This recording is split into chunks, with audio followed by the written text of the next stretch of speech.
పరలోకంలో ఇక మీదట శాపగ్రస్తమైనది ఏది కూడా ఉండదు అంటున్నాడు ఆయన.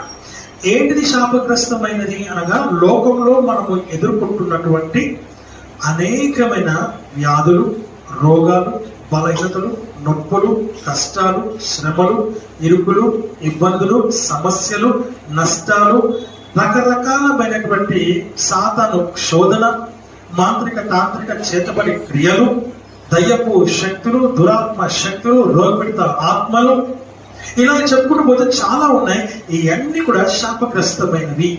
ఈ శాపగ్రస్తమైనవి ఏవి కూడా పరలోకంలో ఉండవు అంటున్నాడు ఆయన. ఇక మీదట శాపగ్రస్తమైనవి ఏవి కూడా అందులో ఉండవు. ఇది దేవుని వాక్యము మనకు చెబుతూ ఉన్నటువంటి మాట.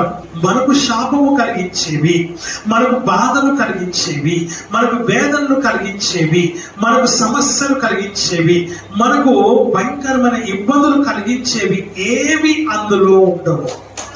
ఈ లోకంలో ఏవైతే ఉన్నాయో, ఈ లోకంలో ఏవైతే మనల్ని ఇబ్బంది పెట్టాయో అవి ఏవి అందులో ఉండవు. అందులో పరలోక రాజ్యంలో